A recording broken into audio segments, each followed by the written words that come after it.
안녕하세요. 저는 이번에 2022년도 초수로 서울시 교육청 중등 특수 합격한 합격생입니다. 반갑습니다.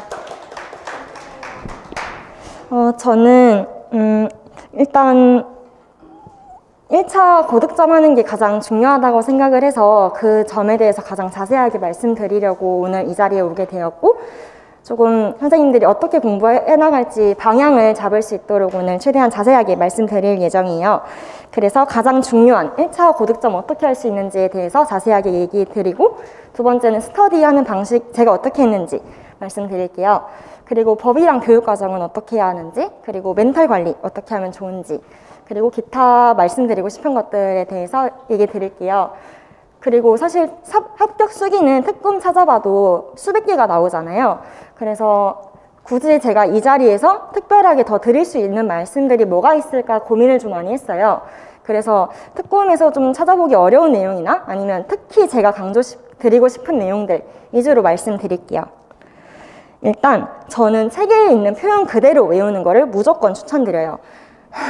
이게 어렵다는 거 저도 알고 있고, 많은 수험생들이 안 내는 거 저도 알고 있고, 은진쌤도 이거 엄청 강조하는 거 저도 알고 있어요. 근데 정말 저는 이게 고득점 포인트라고 생각해요. 어쩔 수 없고 이렇게 무조건 외워야 된다고 생각해요. 누구나 어려워하고, 저도 시험 전날까지도 이게 너무 안 됐었는데 모든 부분을 다 이렇게 외울 필요는 없죠. 그걸 어떻게 해요? 선생님도 아마 안 되실 거예요. 근데 이제 기출에 자주 나왔던 내용이나 강사님이 분명히 강조하는 내용들이 있을 거예요. 그런 것들은 뭐 정의나 목적, 장점, 단점 이런 것들을 책에 있는 표현 그대로 외우세요. 강론서에 있는 표현이나 아니면 기본서에 있는 표현도 어차피 다 강론서에서 가져오는 내용이니까 그거를 그대로 외워주시면 되는데, 제가 예시를 보여드릴게요.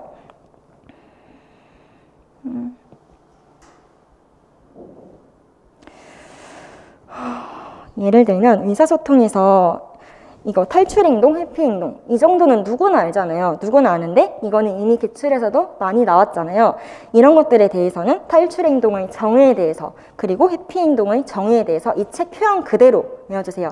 물론 의사소통 장애도 강론서가 여러 가지 있고 책마다 약간씩 표현은 다를 수 있지만 자신이 가지고 있는 서브노트나 아니면 기본 이론서에 있는 표현 그대로 외우세요. 왜냐하면 기출에 여러 번 나왔던 거니까 이런 것들은 기본적으로 무조건 그대로 외우셔야 되고, 또 예를 들면 의사소통 장애에서 자극반응도 같은 경우는 강조 많이 하셨을 거예요. 강조하셨던 이유는 자극반응도 정의를 쓰는 문제가 예전에 그대로 나온 적이 있었어요.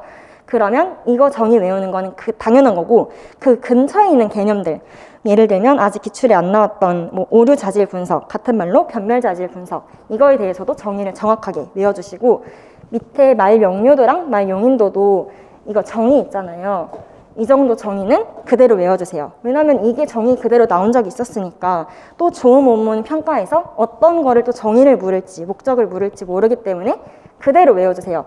자신의 말로 바꿔서 외우지 마세요. 그렇게 뭐 외워도 상관은 없는데 고득점 하고 싶은 게 목적 아니세요? 그리고 1, 2월에 지금 여기 앉아있다는 거는 다들 1년 장기적으로 보고 여기 앉아있는 건데 지금부터 공부하시면 충분히 고득점 하실 수 있잖아요. 그리고 시간이 다른 분들보다는 많이 있는 거기 때문에 지금부터 공부하시면 충분히 외울 수 있어요. 공부하다 보면 저도 이제 스터디를 많이 했으니까 주변에 공부하시는 분들 봤을 때 나는 그렇게 못해, 난 이거 표현 그대로 못 외운다 라고 단언을 하시는 분들이 많았는데 하실 수 있어요. 저도 했는데 초수인 저도 했어요. 여러분들 당연히 하실 수 있거든요. 최대한 책에 있는 표현 그대로 외워주세요.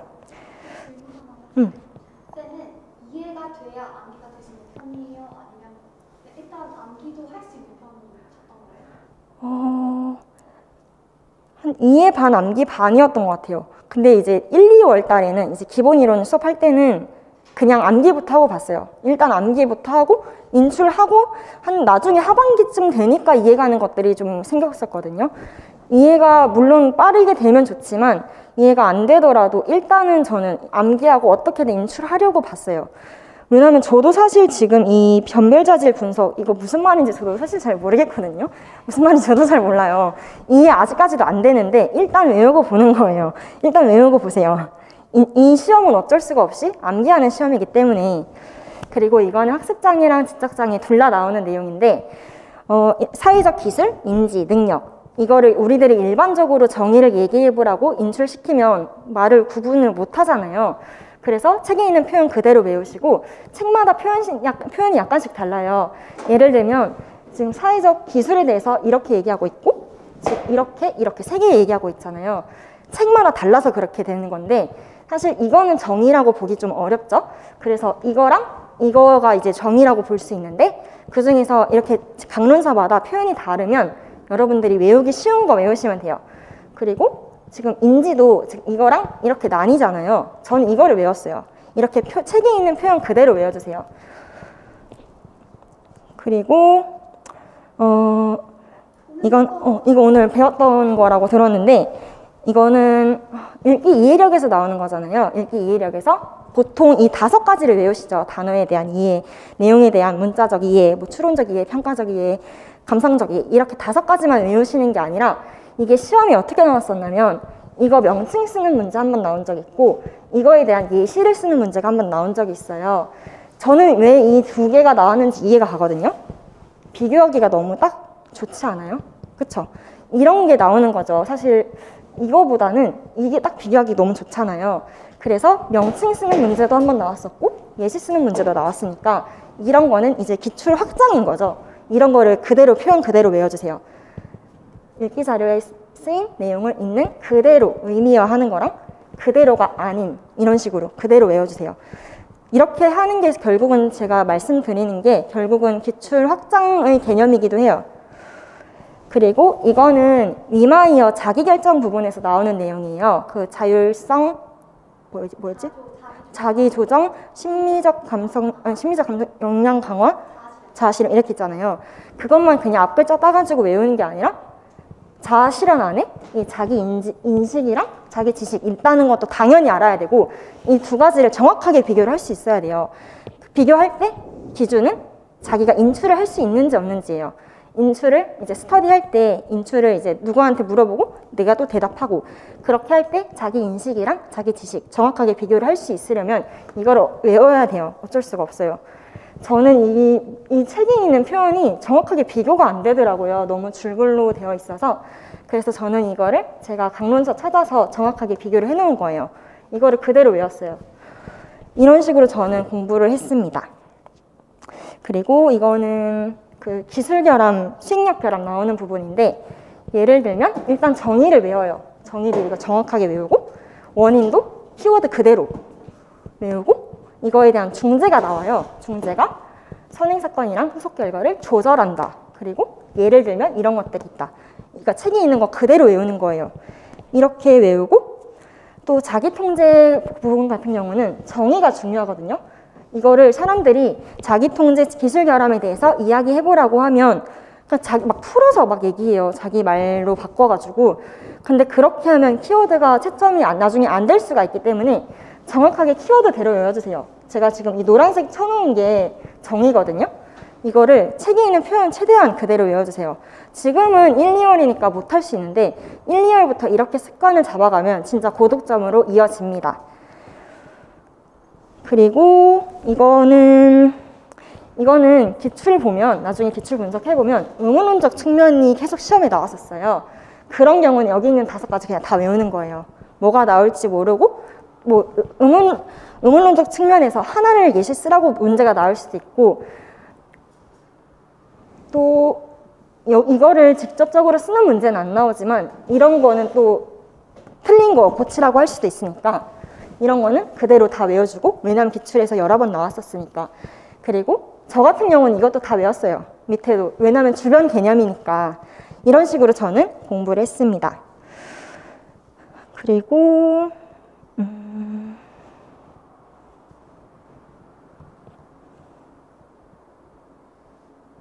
어떻게 하지?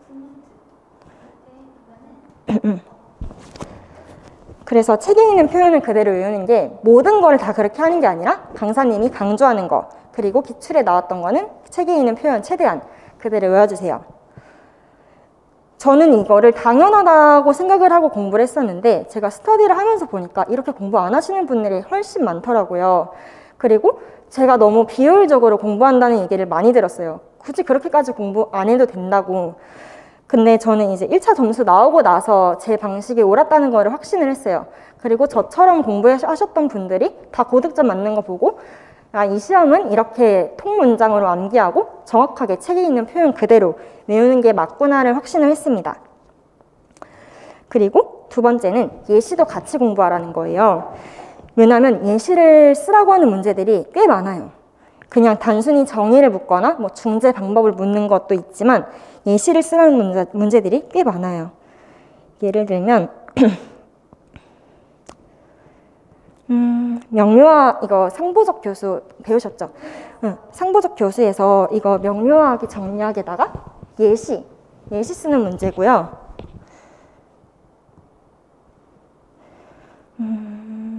그리고 이거는 EMT에서 환경조성 전략 찾아서 쓰는 거. 결국 이것도 예시 쓰는 문제고요.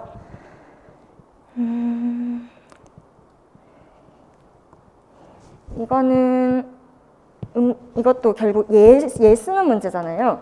이거 예시 쓰는 문제인데 이렇게 예시 쓰는 문제가 나왔을 때 그냥 그 현장에서 최대한 어떻게든 쓰시는 분들도 있지만 지금 1, 2월부터 공부하시는 분들이면 안전하게 공부해서 안전하게 1차 고득점하는 게 목표잖아요. 그러면 예시까지 같이 공부하세요. 저도 예시까지 외우는 사람들을 잘 못 봤는데 저는 예시까지 좀 기출에서 많이 나왔던 거나 아니면 강사님이 특히 강조하는 거는 예시를 많이 외웠어요. 예를 들면 아까 EMT 같은 거 이런 것도 사람들이 그냥 이것만 그냥 외우거든요. 달달달달. 그렇게 공부하면 안 되는 거예요. 여기는 예시, 이거는 EMT는 너무 많이 나오니까 이런 거를 예시를 많이 눈으로 봐놓고 뭐 아예 외우셔도 상관없지만 이런 건 사실 뭐 어떻게든 뭐 바꿔서 쓸 수는 있으니까 눈으로 대신 많이 봐놓되 이거를 스스로 인출할 수 있어야 돼요.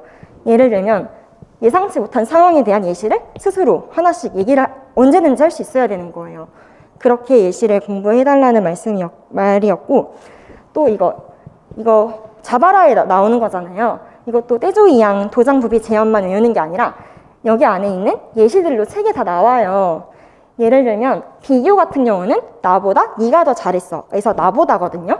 그런 비교, 도구 이런 것도 예시를 다 책에 나와 있으니까 예시를 한두 개를 외워놓거나 아니면 예시를 정확하게 봐놓으세요. 도구도 예를 들면 칼로 잘랐어 할 때 칼로거든요. 그런 예시들을 정확하게 봐놓으시면 좋을 것 같고 그리고 이 문제는 이거 예시 쓰는 건데 이거 음소대치 예시였어요. 음소대치 예시는 쉽게 나온 거지만 이거를 조금 어렵게 들어가면 대치 말고 대치가 나왔으니까 이런 게 충분히 나올 수 있잖아요. 근데 저는 이게 어려웠어요. 이거 예시 보시면 첫 음절이 다른 것은 무엇일까요? 예를 들면 저는 음절 변별을 예시를 쓰라고 나오면 못 쓸 것 같은 거예요. 끝음절이 다른 것은 무엇일까요? 저는 못 쓸 것 같았어요. 이렇게 예시를 봤을 때 아 이거는 내가 현장에서 내 지혜를 발휘해서 못 쓸 것 같다고 싶은 것들은 미리 외워놓는 게 좋고 그리고 이 밑에도 보면 음소 수준 이런 것도 음소수를 셀 수 있다. 뭐 첫소리가 다른 것은 무엇일까요? 저는 이런 것까지 다 꼼꼼하게 봐놨었어요. 그냥 단순히 변별, 뭐 합성, 탈락, 대치 이렇게만 보지 말고 예시도 정확하게 보는 거를 말씀드리고 싶었고 이거는 청지각 의문인식 프로그램 인사소통에 나오는 거고 이거는 학습장애에서 읽기 선수 기술에 나오는 건데 이것도 보통은 이 6가지 외우시죠. 변별, 분리, 합성, 분절, 탈락, 대치 이렇게만 외우는 게 아니라 이 예시를 정확하게 봐두셔야 돼요. 그리고 뭐 스터디 하실 때든 인출하실 때든 이 예시까지 인출할 수 있어야 돼요. 음절, 탈락에 해당하는 예시가 뭔지 스스로 말할 수 있어야 되고 뭐 음절, 변별에 해당하는 예시가 뭔지 정확하게 얘기할 수 있어야 되는데 저는 이 4가지 같은 경우는 어떻게든 지어서 말할 수 있었는데 이게 조금 저는 어려웠거든요. 이런 것들, 자기가 어렵다고 생각하는 것들을 정확하게 외워놓으시는 걸 추천하고 그리고 여기 읽기 선수 기술 같은 경우는 좀 특이한 게 도레미파라고 했을 때 여기 디귿이 아니라 드거든요. 좀 특이하지 않아요? 여기도 세일 때, 탈락일 때 시옷이 아니라 스라고 나와요. 아까 청지각 의문인식 보면 여기는 그렇게 안 돼 있거든요. 여기는 그냥 기억이라고 되어 있는데 학습장에 가면 여기 이렇게 되어 있단 말이에요. 그래서 이런 것들도 혹시 채점을 어떻게 할지 모르잖아요. 디귿이라고 해도 맞게 해줄지 그라고 써야 맞게 해줄지 아무도 모르는 거라서 이런 것도 그래서 예시를 제가 정확하게 외워달라는 거였어요. 어떻게 채점할지 모르니까 이런 거는 미리 이렇게 공부해놓지 않으면 현장에서 절대 쓸 수 없거든요. 그리고 조금 더 팁을 드리면 이거는 조음음운 장애 오류 유형 4가지예요. 그리고 나중에 하반기 가면 많이들 헷갈려 하시는 게 읽기 선수 기술에서 이 6가지 그리고 읽기 유창성에서 이 5가지 이런 것들 나중에 다 섞이거든요. 저만 섞인 게 아니라 주변에 스터디 하시는 분들 다 막 헷갈리고 어려워하시더라고요. 그래서 이런 거는 밑에다가 같이 이렇게 써놓고 같이 암기하시는 게 훨씬 좋아요. 처음에는 이렇게 같이 써놓으면 헷갈리거든요. 더 헷갈려요. 근데 미리 써놓는 게 훨씬 나중에 가서 도움이 됩니다. 그리고 이것도 결국 예를 쓰는 문제였죠. 예. 상보적 교수에서 명료하기 전략. 상보적 교수도 그냥 예질 명료 이렇게 청풍만 외우는 게 아니라 이렇게 그냥 이건 예전 기출이에요. 이렇게 명칭 쓰는 문제는 예전 문제였고 기출 분석을 하면 이 명료와 전략에서 이렇게 어려운 단어 뜻이랑 이해하지 못한 문맥의 뜻 이 문제가 직접적으로 나오진 않았지만 책 보면 이렇게 나오거든요. 어려운 단어, 이해가 되지 않는 내용. 그럼 이 안에 있는 이 4가지랑 3가지도 다 외우는 거예요. 이렇게 이것도 결국 기출 확장이죠. 이렇게 정확하게 외워놔야 나중에 어떤 기출 문제가 나와도 당황하지 않고 안 틀릴 수 있는 거죠. 그래서 저 같은 경우는 인출을 연습을 할 때 명료화하기 안에는 이 어려운 단어랑 이해가 되지 않는 내용이 있었고 그 안에는 4가지, 3가지 뭐가 있었는지 정확하게 인출하는 연습을 했습니다. 그리고 이거는 조음음운 장애에서 전통적 치료법 짝짝읽기법이거든요. 그래서 이것도 여러 번 나왔던 기출이니까 이것도 지금 제가 밑줄 쳐놓은 건 저는 그대로 외웠던 거예요. 목적이나 정의 그대로 외우고 장점이랑 단점도 한 가지씩은 외워주고 그리고 이 밑에 보면 단어 문장 회화 나오잖아요. 이것도 그냥 이 단어 문장 회화 이렇게만 외우는 게 아니라 그 안에 있는 예시를 정확하게 봐주세요.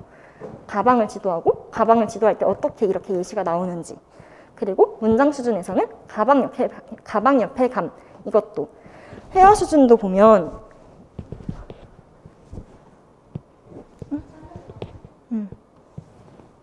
회화 수준도 보면 여기 기억 들어가는 것들이 나오고 있거든요. 이런 것들도 미리 이렇게 예시를 공부해 놓지 않으면 현장에 그러니까 시험에서 나왔을 때 못 쓰겠더라고요. 못 써요. 그래서 예시도 정확하게 봐놓고 인출할 때도 그냥 단어 문장 회화 이렇게만 인출하지 말고 이 예시까지 다 인출하는 연습을 해주세요. 그리고 이거는 지적장애에서 매개 전략, 쌍연합학습 배우셨죠? 이거 초특 문제인데요. 이것도 결국 예시를 물어봤잖아요.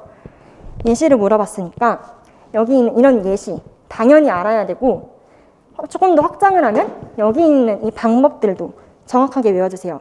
이거 비슷한 게 그 SLMDI인가? 그거 나왔을 때도 단계가 그렇게 물어봤잖아요. 3단계. 내가 알고 있는 것은 무엇인가, 내가 배운 것은 무엇인가 그렇게 나왔잖아요. 그래서 기출문제는 이렇게 예시가 나왔으면 확장으로 여기 있는 이 단계를 정확하게 외워주시고 또 이렇게 단계가 나온 문제들은 확장으로 예시를 정확하게 외워주세요.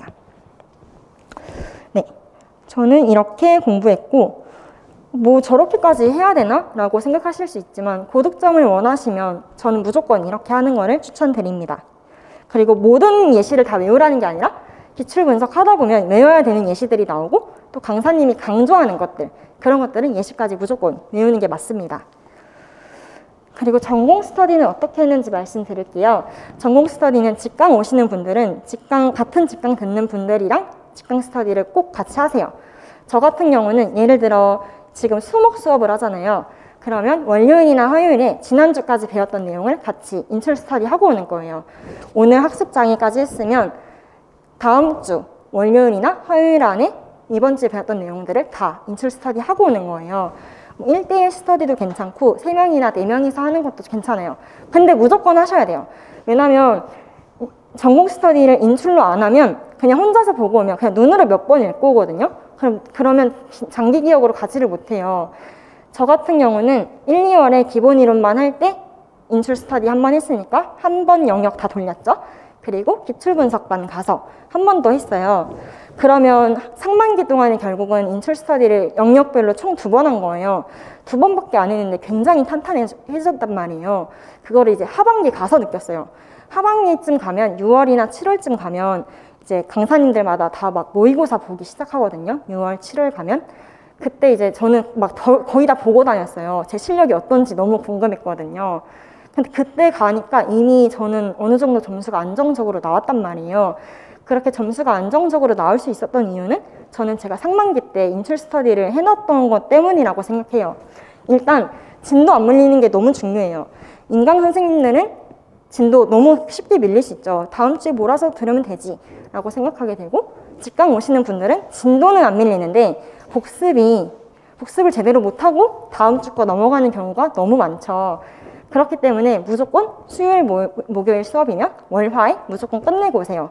인출 스터디 뭐 하는 거죠. 아까 나왔던 거 뭐 쌍연합 학습이면 상대방 선생님한테 뭐 단계를 말씀해달라고 얘기하고 뭐 예시도 스스로 얘기하고 뭐 그런 식으로 해서 인출 스터디를 꼭 하시는 걸 추천을 드리고, 1, 2월에 기본 이론만 할 때 인출 스터디 하고 또 기출 분석반 가서도 하세요. 근데 저는 이제 1, 2월에 할 때랑 3, 4월 기출 분석반 할 때 그 인출할 때 내용이 거의 비슷하더라고요. 중요한 건 어차피 거의 똑같이 나오니까. 그래서 저는 처음에 공부할 때는 아니 기출 분석반 가면 조금 더 기출 내용으로 가야 되는 거 아닌가? 왜 기본 이론 할 때랑 내용이 겹치는지 저는 좀 그게 제가 스터디를 잘못하고 있는 거 아닌가라는 생각을 많이 했는데, 기본 이론 때 중요하다고 하는 게 결국은 또 기출 분석반 가서 또 나오기 때문에 반복이 돼요. 그래서 1, 2월 때는 어버버 했던 내용들도 그때 기출 분석반 가서 한 번 더 반복하다 보면 나 1, 2월 때는 말 잘 못했었는데 지금은 훨씬 나아졌네? 이거 스스로 느낄 거예요. 그렇기 때문에 스터디 무조건 하시는 걸 추천해요. 혼자서 복습하면 눈으로만 보고 오기 때문에 자기가 얼마나 인출할 수 있는지를 객관적으로 확인이 안 돼요. 그리고 또 잘하시는 분들이랑 스터디를 하면 내가 이렇게 복습해서는 안 되겠구나를 알 수 있게 되거든요. 그래서 꼭 스터디 하시기를 바랄게요. 1대1도 괜찮고 3명, 4명도 괜찮아요.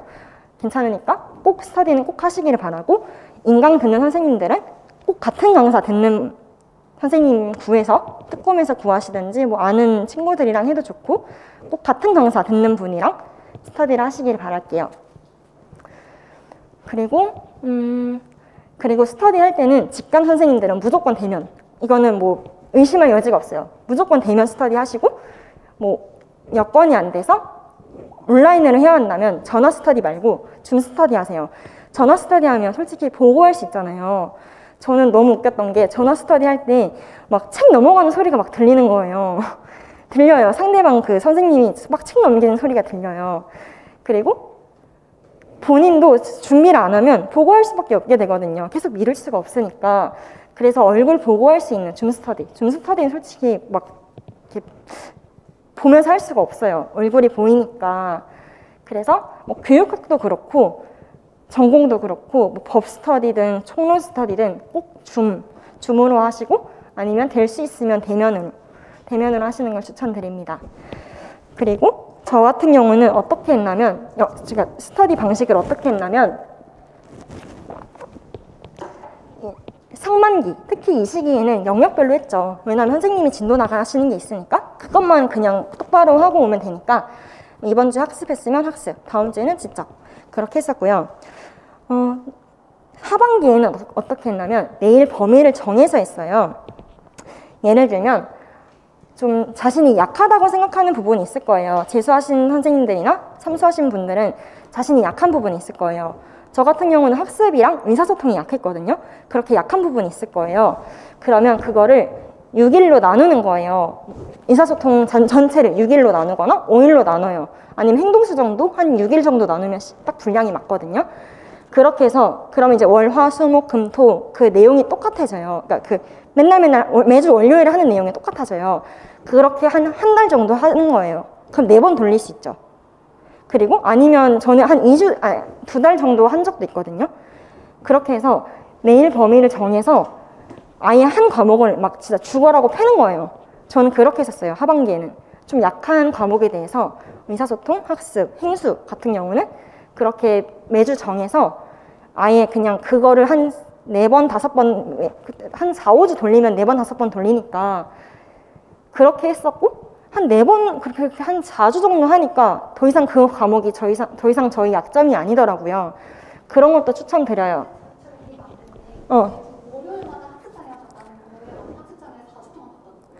그니까 이것도 사실 제 아이패드가 있으면 제가 보여드릴 수 있는데, 그러니까 학습장애를 6등분을 하는 거예요. 이렇게. 그러면 이쪽에는 뭐 수학 나올 거고,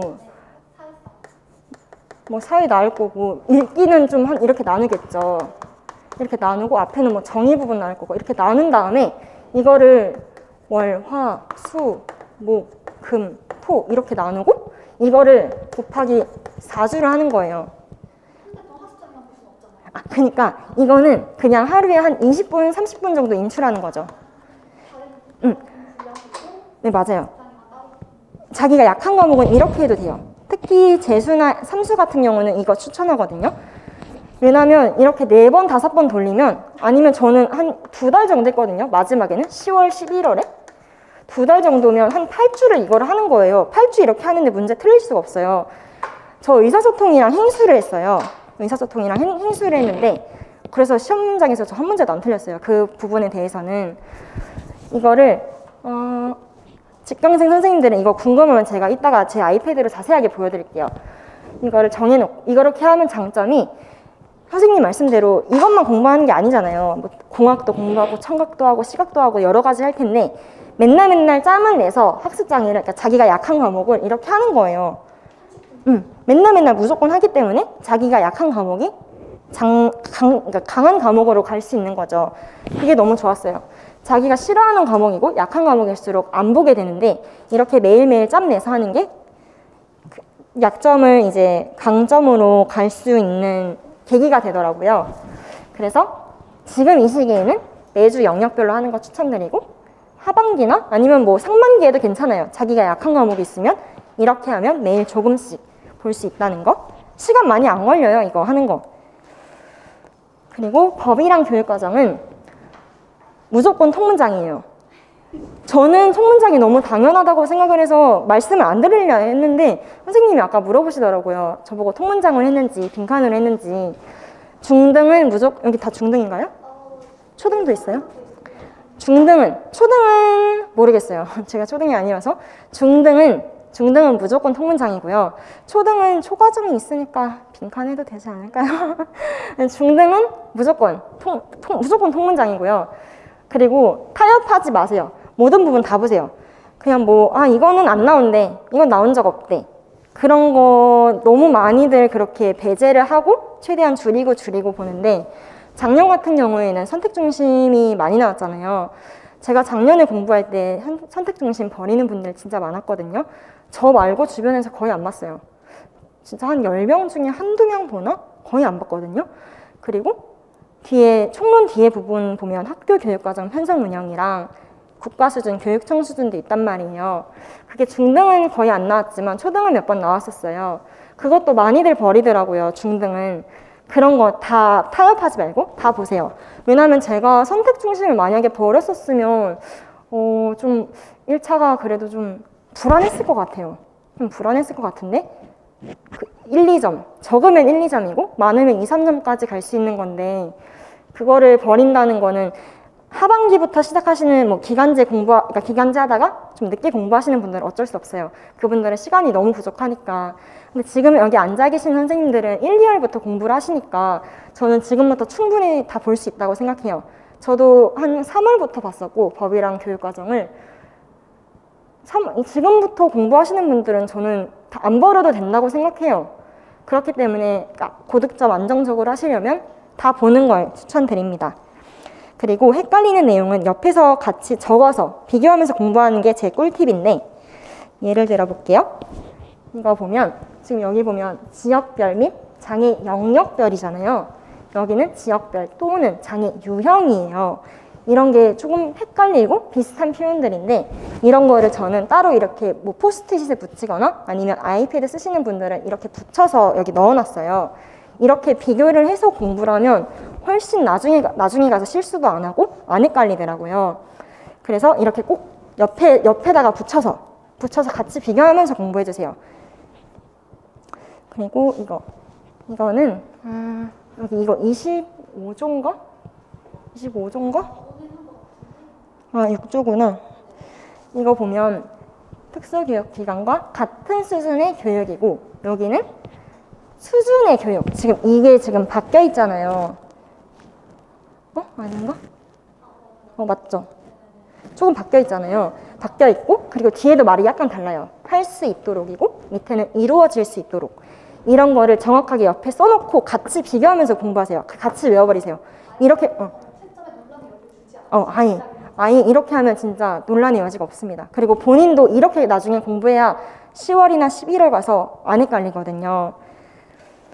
그리고 이거는 총론인데, 총론 보면 여기 지금 카타파하 거, 여기 이 부분은 지금 선택 중심에 대한 내용인데, 이거 보면 이거 다들 아실 거예요. 시각장애인 자립생활, 농인의 생활과 문화. 이거 선택 중심에는 여기 뭐가 딱히 없는데, 저기 위에 보면 이거는 공통 내용이에요. 공통 내용 보면 교과군별 증감시술을 활용하여 저게 들어가잖아요. 이런 식으로 같이 붙여서 놓고 공부를 하면 나중에 이런 거 실수 안 한단 말이에요. 이런 거를 같이 붙여놓고 공부해 주시면 도움이 많이 될 것 같아요. 그리고 이것도 보면 여기는 교과 특성이 맞는, 위에는 각 교과의 도 들어가고 각도 들어가잖아요. 이런 거 헷갈리는 거 같이 붙여놓고 공부를 하면 나중에 실수를 막을 수 있는 큰 도움이 될 겁니다. 그리고 교육과정 강론은 어떻게 해야 하는지에 대해서도 많이들 물어보시는데, 강론이라고 하면 기본교육과정, 진로와 직업, 국어, 사회, 과학 이런 것들, 공통국어, 공통영어 이런 건데, 작년 같은 경우는 한 1점밖에 안 나왔어요. 상체에서 한 문제밖에 안 나왔거든요. 근데 또 재작년의 경우에는 한 7점인가? 엄청 나왔었어요. 공통국어도 나오고 진로와 직업도 나오고. 그래서 매년 달라지는 거니까, 작년 같은 경우는 1점밖에 아니니까 별로 상관이 없었지만, 저는 공통체육 빼고 다 외웠거든요. 공통영어도 보고 공통국어도 보고 기본 은미체 다 보고 창체 보고 다 봤어요. 근데 이제 1점밖에 못 건진 거잖아요. 주변에 이제 저랑 같이 공부했던 분들은 제가 워낙 강론을 같이 외우자고 많이 얘기했어가지고 같이 공부했었는데, 시험 끝나고 나서 다들 너무 쓸데없는 공부를 했다고 많이 후회를 하는 거예요. 저는 근데 그렇게 생각 안 했어요. 제가 여름부터 은미체, 국어, 수학, 사회 다 했지만 1점밖에 못 건졌지만 그 1점이 너무 크다는 걸 아니까, 그 1점 때문에 최탈하시는 분들 얼마나 많아요. 소수점 차이로도 떨어지는데. 그래서 그 1점이 나오더라도 그 1점이 너무 소중한 걸 아니까 여름부터 공부하셨으면 좋겠어요. 또 올해는 또 어떻게 나올지 모르니까 은미체까지는 제끼더라도 주요 과목들은 꼭 하시고 진로와 직업, 창체 이 정도는 꼭 가져가셨으면 좋겠고, 그 시기는 여름부터 하시면 돼요. 저는 7월부터 했습니다. 그 전에는 할 필요 없고 한 9월부터 하면 너무 늦고 7, 8월 정도부터 하시면 고득점에 분명히 도움 되실 거예요. 강론은 꼭 보시길 바랍니다. 그리고 멘탈관리법 알려드릴게요. 저 같은 경우는 주변에 임용고시 준비하는 거를 다 알렸어요. 모든 사람한테, 그 옆집 사람들한테도 얘기하고 정말 다 얘기했어요. 교수님들한테도 저 1년 안에 합격할 거니까 두고 보세요. 이런 식으로 다 얘기를 했어요. 원래는 그렇게까지 말하는 성격이 아닌데, 그렇게 얘기를 해야 내가 당당하게 열심히 준비를 할 것 같다는 생각을 했어요. 그리고 이렇게 많이들 안 하고 나중에 합격하고 나서 나 이번에 합격했다라고 하는 이유가, 떨어졌을 때 그 감당이 안 되잖아요. 이렇게 다 얘기하고 다녔는데 그게 이제 창피하니까 얘기를 안 하고 싶어 하는 거지만, 제가 중간에 여름쯤에 슬럼프가 오거나 공부하기 싫었을 때 너무 주변에다가 다 얘기를 해놨기 때문에 중간에 포기를 못 하겠더라고요. 중간에 포기를 할 수가 없고 너무 창피한 거예요. 나중에 돼서 나 공부 만약에 떨어지면 주변에 다 얘기해놨는데 그런 생각이 들어서 정말 얘기를 하기 잘했다는 생각을 진짜 많이 했어요. 그리고 만약에 설령 떨어지더라도 정말 내 주변의 사람들이 좋은 사람들이면 내가 만약에 떨어졌을 때 쟤 뭐야 공부한다고 하더니 떨어졌네? 라고 하는 게 아니라 내년에 다시 준비할 수 있도록 응원이나 격려를 해줄 거예요. 그래서 널리 알리는 거를 두려워하지 마세요. 다 널리 충분히 다 알리세요. 다 알리고 내가 어떻게 하는지 지켜보라고 다들 당당하게 얘기를 하셨으면 좋겠습니다. 그리고 두 번째는 취미생활 추천드려요. 이거 약간 죄책감 가지는 분들이 많아요. 나 공부하기도 바쁜데 취미생활 하는 거 시간 낭비 아닌가? 공부하는데 시간 뺏기는 거 아닌가? 저도 취미생활을 계속 했고 운동이나 계속 했거든요. 그리고 주변에 1차 합격하신 분들 그리고 최종 합격하신 분들을 봤을 때 취미생활 했다고 해서 뭐 그게 점수에 크게 영향을 안 미치고 그게 확실히 제가 주변에서 많이 봤고 그리고 장기전이잖아요. 스트레스 많이 받고 슬럼프 와가지고 여름에 많이 무너지거든요. 진짜 많이 무너져요. 저도 무너졌었고 확실히 스트레스 관리하시는 분들이 올해 레이스를 펼치시더라고요.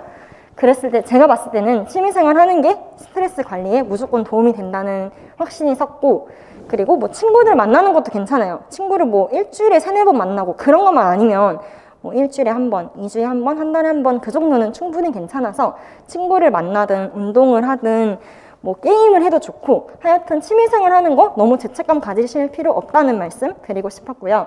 그리고 자기 관리 안 되시는 분들 빨리 관리형 독서실 가세요. 꼭 가세요.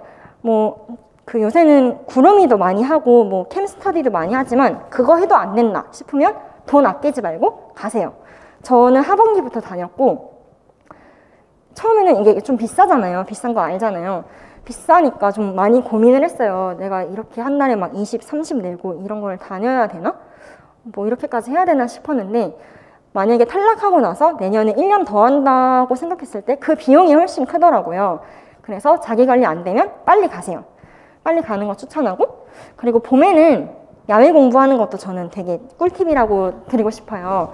요새는 카페에도 야외 테라스 되어 있는 곳 많잖아요. 그런 데서 공부하는 것도 저는 너무 좋다고 생각하고 저는 막 산에 가서 이렇게 공부하고 그랬거든요. 진짜로. 진짜 근데 좋았어요. 그리고 한강 가서 돗자리 깔고 봄에는 이게 충분히 가능하거든요. 이게 약간 노는 거긴 한데 이제 되게 스트레스 관리에 되게 좋더라고요. 지금까지도 너무 이거 잘했다고 생각해요. 그래서 꼭 무슨 독서실에서 막 하는 것만이 공부가 아니라 봄에는 이렇게 야외 공부하는 것도 너무 스트레스 관리에 너무 좋거든요. 이런 거 추천드립니다. 그리고 기타 꿀팁 드릴게요. 특히 이거는 여자 선생님들 많이 보셨으면 좋겠어요. 정리를 예쁘게 하는 게 중요한 게 아니거든요.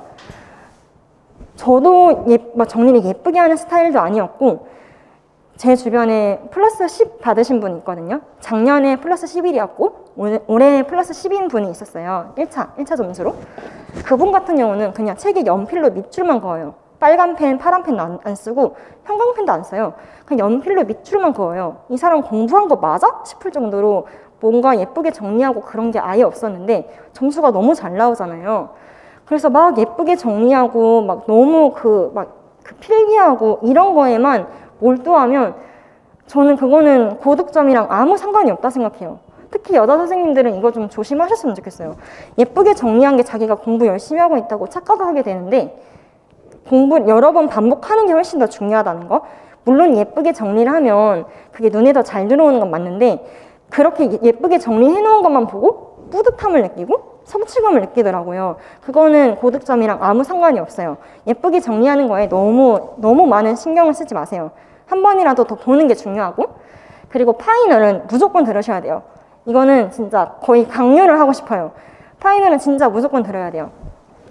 파이널 들어야 되는 이유를 2가지로 정리를 하면 일단 첫 번째는 파이널은 한 보통 9월, 10월에 하잖아요. 9월, 10월쯤에 돼서 내가 틀리는 거는 진짜 머리에 안 들어와서 틀리는 거거든요. 그리고 실수를 하는 것도 결국은 몰라서 틀리는 거죠. 근데 파이널에서 한 번 틀리고 나면 머리에 박혀요. 그래서 무조건 들어야 돼요. 전 진짜 한 10월까지 계속 안 헤어졌던 게 1월부터 10월까지 계속 안 헤어졌던 건데 파이널에서 그냥 한 번 틀리니까 바로 들어오더라고요, 머리에. 너무 좋았어요. 그게 너무 좋았고, 그리고 두 번째 이유는 김은지 선생님은 지금 첨삭을 직접 해주세요. 직접 채점을 해주시고 직접 첨삭을 해주세요. 다른 강사님들 보면 조교 쓰는 분들 되게 많으시거든요. 그래서 조교가 채점해주면 사실 그 채점 신뢰도가 사실 그렇게 높지도 않고 그냥 거의 채점만 해주거든요. 근데 선생님 파이널 들으면 직접 첨삭을 다 해주시니까 답안 작성하는 게 정말 엄청 도움되는 거 다들 아시잖아요. 선생님이 진짜 꼼꼼하게 해주시기 때문에 파이널은 진짜 무조건 들으셔야 돼요. 무조건. 이건 진짜 무조건. 진짜 무조건 들으셔야 되고 그리고 파이널 끝나고 나서 1차 발표 나기 전에 김은지 선생님 2차 준비 들을 거 저는 되게 강추드려요. 올해 같은 경우는 12월에 그러니까 1차 발표 나기 전에 그러니까 12월 특강을 하고 발표 난 후에 1월 특강을 따로 있어요. 12월이랑 1월 따로 있는데 12월에는 선생님이 직접 받으셨어요. 2차 준비 같은 경우는 선생님이 직접 현직 교사로 근무를 하셨기 때문에 피드백을 주는 게 다른 학원에서 하는 피드백이랑 퀄리티가 다르거든요. 확실히 그 현직 교사로 근무하신 분이라서 퀄리티가 진짜 달라요. 그래서 저는 2차 제가 고득점 맞을 수 있었던 이유도 선생님 덕분이 너무 크다고 생각을 하고요. 그리고 또 선생님뿐만 아니라 1월 되면 멘토 선생님들이 붙어서 다 직접 피드백을 해주세요. 그 멘토 선생님들도 다 엄청 양질의 피드백을 해주시거든요. 그래서 저는 들었던 게 너무 도움이 많이 됐어요. 그리고 아마 내년에는 제가 올 것 같은데 그래서 다른 학원 가면 사실 거의 대표 첨삭을 해줘요. 들어보신 분들도 계시겠지만 한 명이 나와서 이제 그 사람이 이제 수업 실현하는 거를 대표 첨삭을 해주는 거예요. 그럼 앉아 계신 분들은 그냥 그거 보는 거거든요. 근데 선생님 특강은 좀 달라요. 선생님 특강이 너무 저는 좋았고 직접적으로 도움을 많이 받았기 때문에 2차 이렇게 준비해 주시는 학원이 없기 때문에 꼭 2차는 선생님 수업 들으셨으면 좋겠어요. 직접 현직으로 근무하셨던 그게 엄청 크고 없잖아요. 다른 학원에 이런 케이스가 없기 때문에 엄청 도움이 많이 되니까 꼭 1차 붙으셔서 들으셨으면 좋겠습니다. 네, 저는 이 정도 준비를 했고요. 뭐 질문하고 싶은 거 있으면 지금 질문하셔도 되고 끝나고 나서 질문하셔도 돼요. 혹시 질문 있으신가요? 쌤은 암기를 잘하시는 편이셨어요? 아니요. 저 그냥 평범한 편이었어요. 학교 다닐 때도 그냥 평범했고 스터디를 하다 보면 제가 어느 정도로 암기를 잘하는지가 보이잖아요. 객관적으로 보이니까 그냥 평범했어요. 엄청 잘하는 편은 아니었고 그냥 계속 그냥 죽자 살자 외웠던 거예요. 제가 특별히 암기를 잘하는 스타일은 아니었어요. 또 질문 있으신가요? 교육학은 제가 전공 고득점이어서 교육학은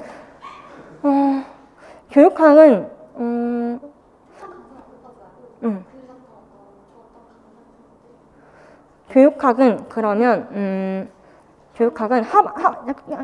교육학 팁을 드리면 지금은 교육학 문제가 거의 실천 방안 뭐 그런 거 쓰는 시험이잖아요. 그래서 아마 강사님들도 이제는 다 문제를 그런 식으로 바꿀 텐데 하반기에 이제 강사님들 선택할 때 그런 실천 방안이나 이런 거 중심으로 문제를 내시는 분들이 있어요. 그런 강의를 택하셨으면 좋겠어요. 옛날 문제 그대로 가져오시는 분들도 분명히 있을 거니까 하반기에 강사님 선택할 때 그냥 단순히 유명한 분 선택하는 게 아니라 실천 방안이나 이런 거 중심으로 강조하는 분들이 있어요. 그런 강의 들으면 확실히 시험장 가서 도움 많이 받으실 수 있을 거예요. 암기는 어떻게 하셨어요? 교육학은? 교육학은 전공이랑 다르죠. 전공은 정말 책에 있는 표현 그대로 외워야 되지만 교육학은 그렇게 하는 건 아니고 교육학은 그냥 책에서 공부하고 그냥 그 자기 말로 바꾸면 돼요. 자기 말로 술술술술 풀어낼 수 있으면 되고 구체적인 실천 방안 중심으로 강의하시고 문제도 그렇게 내시는 분들 수업 들으셔야 될 거예요. 그렇게 해야 고득점 나오니까. 그리고 교육학도 마찬가지로 전화 스터디는 아닙니다. 전화 스터디는 아니에요. 무조건 대면 스터디 아니면 줌 스터디 하시는 거 추천드립니다. 또 있나요? 학습 스케줄 어떻게 시간 배분을 했는지 구체적으로 어떻게 뭐 어떤 거 상반기에 교육하냐 학습하냐 이런 식으로 비중? 궁금하고 두 번째는 아까 보여주신 자료에 보면은 정리가 되게 잘 돼 있었거든요. 하늘색, 핑크색 네. 이렇게 비교해서 그래서 어떤 식으로 이렇게 몇 번씩 이걸 돌려서 나름대로 이거를 체계화했는지 그게 궁금했어요. 정리가 잘 돼 있었거든요. 학습 스케줄은 사실 너무 그냥 평범하게 공부해서 그 다른 뭐 특금, 수기 이런 애도 다 볼 수 있을 것 같아서 말씀 따로 안 드렸어요. 그냥 남들 하는 것처럼 그냥 뭐 매일 장특법 총론 30분 정도 보고 교육학도 그냥 남들 보는 정도? 한 10%, 20% 정도 투자하고 전공 거의 많이 투자했고요. 그건 좀 저는 일반적인 얘기라서 일부러 말씀 안 드렸던 거고 정리? 정리? 이렇게 만들 수 있는 시점은 하반기에 맞아요. 이걸 좀 다 하고 뭔가 통합적으로 볼 수 있을 때 맞아요. 이거는 상반기에는 이 정도까지는 아니었고 선생님은 단권화 추천하시잖아요. 서브도 하셔도 되는데 단권화 추천하시잖아요. 저는 그러니까 단권화 한 거예요. 단권화 한 거예요. 단권화 하다가 좀 책에 뭐 부족한 내용이 있다. 그런 거는 이제 강론서를 직접 찾아서 이렇게 써놓은 거고 아니면 이제 기출 같은 것도 제가 써놓은 거죠. 이거는 연두색은 제가 기출 표시해 놓은 거거든요. 그러니까 기출도 표시해 놓고 강론서도 표시해 놓고 아니면 만약에 책에 이것만 나와 있을 수도 있어요. 이 표만. 그러면 또 다른 뭐 기본 이론서나 아니면 다른 자료를 받았더니 이런 내용이 있으면 이거를 더 써놔도 되고요. 일단 그 책이 백과사전처럼 다 모아놓은 거예요. 서브로 해도 상관없어요. 서브로 해도 상관없는데 쌤은 서브 안 하셨죠? 네, 안 했어요. 기존에 나와 있는 서브는 특금 같은 거 아, 많잖아요. 그런 건 활용 안 하고 그냥 전공 도서를 계속 반복해서 보신 거예요? 그거를 왜 안 만나면 일단 자기가 맞는 게 제일 많이 들어오고 그거는 그냥 참고만 했어요. 내 자료에 뭔가 부족할 때 아니면 이해가 안 갈 때 참고만 했고 그거는 왜 안 만나면 계속 신강론이 나오잖아요. 신강론이 계속 나오는데 그거는 뭐 최소 작년, 재작년 아니면 뭐 19년도 막 이렇게 된 거니까 좀 내용이 옛날 버전 강론인 경우들이 좀 있어서 그래서 안 받고 그거 보셔도 상관은 없어요. 보셔도 상관은 없는데 그러니까 기본적으로 자기 서브노트나 자기 단권화 있고 그거는 이제 부수적인 거죠. 그렇게 활용을 하셔도 되는데 남이 만든 서브노트를 메인으로 보는 거는 좀 별로인 것 같아요. 왜냐면 자기가 본인이 듣고 있는 이제 강의 선생님 내용이랑도 좀 일치하지 않는 내용도 분명히 있을 거고 그래서 활용은 하셔도 되는데 그게 메인이 되는 거는 조금 좋지는 않은 것 같아요. 보통 제 주변에 고득점 하신 분들 보면 다 자기 서브노트나 자기 단권화 책이 있었거든요. 그리고 서브노트를 직접 쓰는 거는 처음엔 시도를 했는데 강론서 표현 그대로 외우려고 하다 보니까 자기가 좀 틀리게 쓸 수도 있고 이거를 다 쓰는 게 너무 힘들었어요. 보통 서브는 그 키워드만 넣거든요. 그러다 보니까 이런 문장으로 다 쓸 수가 없더라고요. 그거 너무 힘들어서 그래서 서브노트는 중간에 만들다가 포기를 했어요. 남이 만들어 놓은 것도 활용은 하되 자기 메인 뭐가 있었으면 좋겠습니다. 또 질문 있으세요? 그럼 선생님 지금 파일들이 다 스캔해서 맞아요. 아이패드에 다 네, 넣어서 네. 다니시고 그걸로 단거나 식으로 네, 맞아요. 지금 이건 제가 캡처를 해온 거고 맞습니다. 그래서 저는 아이패드니까 아이패드 있으신 분들은 저는 진짜 지하철이나 뭐 버스에서 맨날 이런 거 외우면서 갔거든요. 맨날 펴가지고. 그래서 아이패드 쓰시는 분들은 그런 게 좋을 것 같아요. 그냥 들고 다니면서 계속 넘기면서 외우고 사실 서브나 단권화 책은 그렇게까지 하기는 힘드니까 아니면 저 같은 경우는 핸드폰으로 찍어서 가끔 아이패드 뭐 독서실에 놔두고 오는 경우도 있었으니까 아이패드가 없을 때는 이런 거 외워야 되는 거는 핸드폰으로 찍어서 핸드폰으로 이제 계속 보면서 가는 거예요. 그리고 조금 더 꿀팁을 드리면 진짜 안 외워지는 게 있어요. 저는 이것도 잘 안 외워졌었거든요. 진짜 안 외워지는 거는 자기 직전에 보고 자세요. 이거 뇌과학적으로 증명된 거거든요.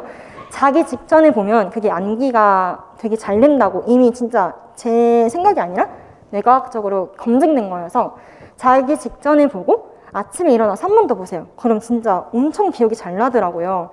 그래서 정말 안 외워지는 것들은 저는 자기 직전에 보고 자고 아침에 한 번 더 봤어요. 그럼 진짜 기억 오래 가요. 진짜로.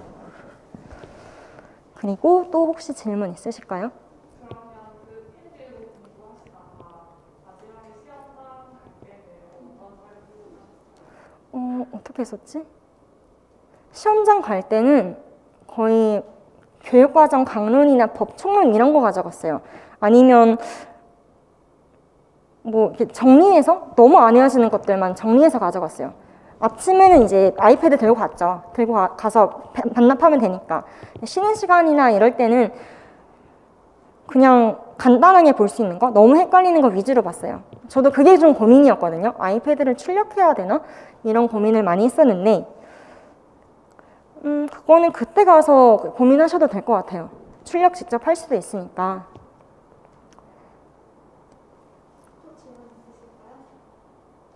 인사하시고 끝내세요. 네.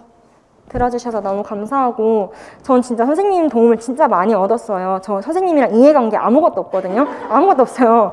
전 진짜 아무런 이해관계가 없고 광고도 아니고 홍보도 아니에요. 저 아무것도 없거든요. 진짜 도움을 제가 많이 받았기 때문에 선생님들도 김은진 선생님 수업 들으면서 고득점 직접적으로 도움 많이 받으시길 바라는 마음에서 드린 거였으니까 진짜 도움 많이 되셨으면 좋겠어요. 네, 이상입니다. 감사합니다.